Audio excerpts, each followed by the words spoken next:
And here we are. John Miglosh for the Wisconsin DMA and the International Society for Strategic Marketing.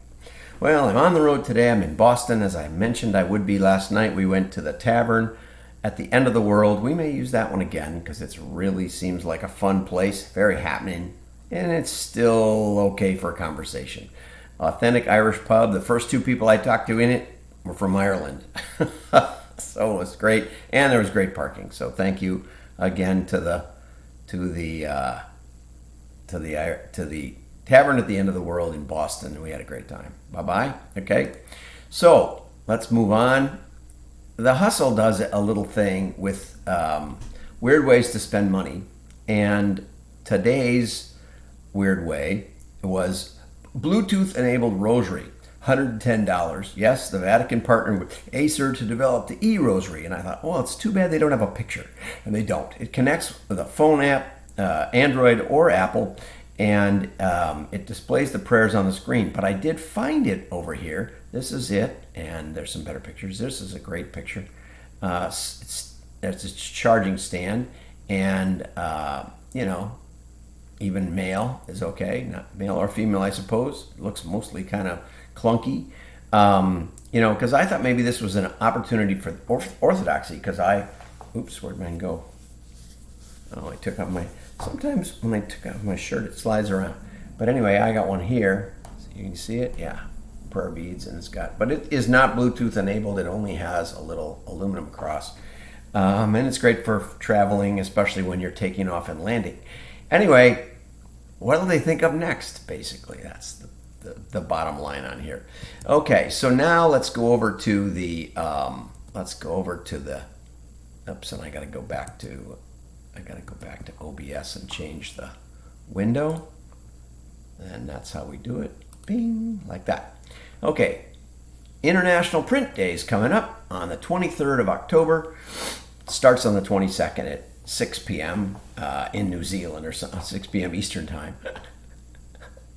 Because it's an international day. You got to keep that international in mind. Anyway, and we'll give you more on that. I don't know how you celebrate it. Go print something. And the WDMA is actually going to be sending out some postcards for the November 7th meeting in Minneapolis area, Golden Valley Library. We're going to be doing a great presentation. I've been working on it on why mail, why it's coming on, why it's better than digital, most economical, and best foundation for AI.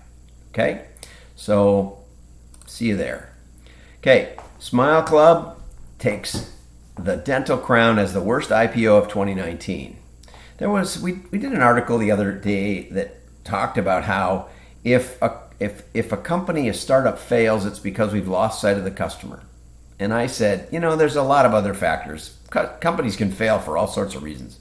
That it was just a sort of it was a patronizing article. And so feel free to contact me if you're the author. I don't remember. But here's a great example. So Smile Club lost 60% of its value last week because what it does is it brings orthodontia to your home minus a visit to the dentist's office, okay? A fraction of the cost. And California, who you think of as a consumer advocate country, socialist country, probably got paid off by the dental lobby and said, no, in order for them to send you these see-through braces, you have to go visit a dentist. Well, you can get your EKG and your MRI read by doctors across the world, and that's perfectly legit. But in the dental industry, what are we trying to do here? We're straightening your teeth. It's not brain surgery, right?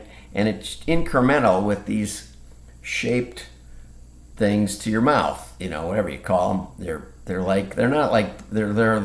transparent. They're not quite like braces. But anyway, it brought to mind the McTeague book, where this guy decides he wants to be a dentist and sets up practice in California. And this is a little picture of the book cover. He has no dental experience. He puts people under with various drugs, no training in that, and rips their teeth out. Basically, he pulls everybody's teeth. That's his basic dental procedure. And so this is kind of a throwback law, but the point is that here you are rolling along, making money, growing like crazy, something every consumer wants. I mean, my wife wants these things. I told her, you better go get them before the company goes out of business. And in defense of them, let's go back here and change windows again. In defense of them, I went and looked it up, and actually, affordable dentist, here you go. My kids all had braces. I never did, but my kids did. So my wife wants some too. And the least expensive were about $5,000, and these are $2,000. Okay, so that saves you 60%. That's about right. Now, one of my kids who had some other issues, it was more like $20,000. I don't think this would have solved it. In fact, it wouldn't have solved it. He had other surgery and stuff. But also, a dentist or orthodontist monitors your progress remotely, eliminating the need for in-office visits and costing 60% less than traditional solutions. So, my point is, there's a lot of ways for businesses to get axed, and probably in California, there was a lobby who paid off the legislature because, they just seem to go whichever way the wind blows and really don't think about the implications to consumers at all. I would say CCPA is an example of that also. Anyway, so now we'll move back to, this is, this high tech. I'm on my tiny laptop. I hope it's streaming. I don't know if it's streaming here. Let's get this, let's click on this and see, this ended. Yeah. I did delete the earlier version, so it worked great, so I'm assuming that it's working. Yeah, it seems like it is. I'm not listening to it. We'll have to turn off the sound. But everything seems hot and great, going great. Let's see if it starts up. Sometimes it's hard to test it at the same time as running it. Okay, so on this and see how this ended. It's working great. There he goes. There we go. Okay, so back to 5 reasons your sales technology investment will fail, and customer think once again is dropping the ball and changing the author as we compress their articles. It worked for a week or two. Now it's back to not working. Okay, and this guy talks about all the reasons, 5 reasons why sales tech doesn't work, and that there's this bimodal analysis of sales where either you should have no tech and just get good salespeople, or you should have, or tech can replace the salespeople. And what's interesting about this article is in 1981, I had been a straight commission field salesperson, but I also had some computer experience and print experience and some other stuff, industrial and even telemarketing. And so I got hired as a consultant in B2B. And the boss was physics undergrad and Harvard MBA, and he had this idea that we could identify that in B2B that each individual person that we talked to had different psychological profiles, and that we could tailor our sales to that person's profile.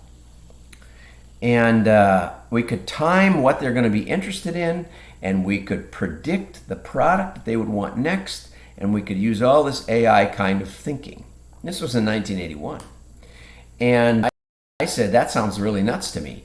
Why don't we tailor our marketing spend per account? And we have historical precedent for that. We have how much they spent last year. And so let's parse them according to the 80-20 principle, and let's spend most of our marketing dollars on the good accounts. And then also let's allow for